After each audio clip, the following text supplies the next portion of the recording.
Les actus du monde du crowdlending en 5 minutes pour comprendre ce qui se passe dans le secteur et sur les plateformes et réagir à temps pour booster ta rentabilité et pour éviter de perdre de l'argent. En note au passage, le crowdlending me rapporte jusqu'à 12% par an. Si tu veux savoir comment je fais et voir mon portefeuille actualisé régulièrement, je te laisse t'inscrire en bas. Alors ces 2 derniers mois, il s'est vraiment passé pas mal de trucs, mais on a 5 minutes, alors je passe à l'essentiel. Et puis pour le détail, je te mettrai un lien vers un article dans la description. Alors dans cette vidéo, je vais te parler d'Estate Guru et de Peerberry qui présentent leurs résultats pour 2021, d'Iuvo Group qui déménage en Bulgarie et qui sort un produit un peu comparable à Bondora et Go & Grow, de Twino qui opère un tournant sur sa plateforme et de la baisse des taux d'intérêt chez Peerberry et Robocash. Alors sinon, comme d'habitude, les plateformes dont je te parle, c'est que des plateformes que j'ai testées moi-même. Ok. Estate Guru et Peerberry publient leurs chiffres pour 2021. Alors on regarde ça dans les grandes lignes, d'abord Estate Guru. Alors la plateforme affiche ses meilleurs chiffres depuis sa création en termes de volume de financement et elle continue de croître mais elle fait toujours pas de bénéfices. Par rapport à l'année d'avant, c'est-à-dire 2020, Estate Guru a fait plus 69% de volume de prêt, plus 58% de chiffre d'affaires et l'équipe a plus que doublé, ce qui est vraiment énorme. Ils sont passés de 40 à 85 personnes. Mais la boîte affiche une perte de plus de 2 millions d'euros, soit 10 fois plus que l'année précédente. Alors par contre, une note positive, a priori Estate Guru n'a pas perdu la confiance de ses investisseurs, bien au contraire, elle continue de grossir, même cette confiance, puisque la plateforme a enregistré plus 136% de nouveaux inscrits. Là, ils en sont à pas loin de 140 000. Maintenant, les chiffres pour Peerberry. Alors, le volume de prêt a presque triplé par rapport à l'année d'avant. Cette année encore, la plateforme est en bénéfice, lequel a vachement augmenté en faisant plus 79%. Le nombre d'inscrits a pas mal augmenté aussi avec plus 65%. Là, ils en sont à pas loin de 60 000. Voilà, cela dit, je tiens quand même à préciser que les comptes annuels de Peerberry sont pas audités. Donc leurs déclarations restent quand même à prendre avec des pincettes. Bon, après ces super chiffres pour 2021, j'ai un léger doute, moi, qu'on voit la même chose pour 2022, vu les problèmes que leur a causé la guerre en Ukraine.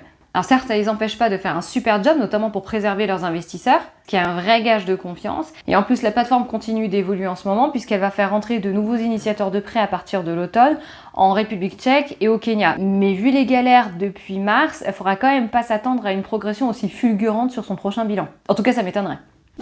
Ensuite, Iuvo Group. Alors, il y a 2-3 news sur cette plateforme. Déjà, elle déménage son siège social de l'Estonie vers la Bulgarie dans le cadre du développement de la plateforme à long terme. Alors bon, l'idée derrière ce déménagement, a priori, c'est essentiellement d'optimiser les coûts opérationnels. Mais bon, sachant également que l'équipe chez eux, elle est essentiellement bulgare et que la plupart des bureaux, en fait, ils sont à Sofia en Bulgarie, on pourrait presque se poser la question de pourquoi ils l'ont pas fait plus tôt. Alors concrètement, pour toi, ça change rien. Les conditions sous lesquelles tu investis sur la plateforme restent les mêmes.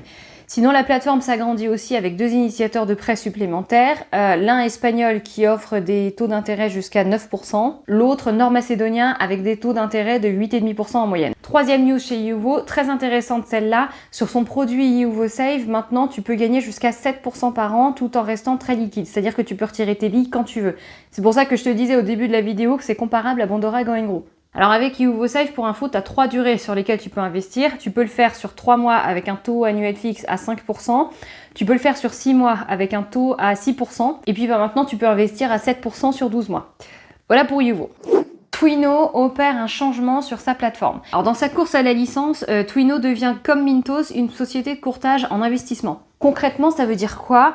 Comme pour Mintos, tu n'investiras plus dans des prêts directement, mais au travers d'instruments financiers que Twino appelle des securities. En fait, c'est des titres adossés à plusieurs prêts. Là, il y a une période de transition. Si tu investissais déjà chez Twino, les prêts en cours, ça change pas. Les prêts où tu as investi directement, ils vont courir jusqu'à leur terme. Par contre, ceux-là, tu peux plus les revendre sur le marché secondaire. Ensuite, tout nouvel investissement passera par ces fameux titres. Pour cela, par contre, tu as un marché secondaire. Et encore une fois, comme pour Mintos, tu as une retenue d'impôt à la source à hauteur de 20% par défaut. Ouais, c'est énorme. Après, en fonction de ton pays de résidence, ils pourront éventuellement le réduire. Par exemple, si tu es en Allemagne comme moi, tu peux passer à 10% en fournissant un justificatif de résidence fiscale. Remarque au passage, Twino et Mintos sont 2 des 3 plateformes lettonnes où j'investis, et la 3e c'est Land.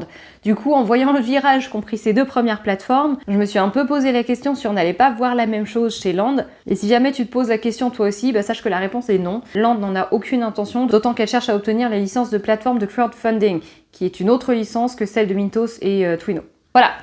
Robocash et Peerberry baissent leur taux d'intérêt. Robocash revient au taux de janvier de cette année pour les prêts à court terme, c'est-à-dire jusqu'à 90 jours. Donc cela, ça va jusqu'à 10%, et puis pour les prêts à plus long terme, ça va jusqu'à 13%.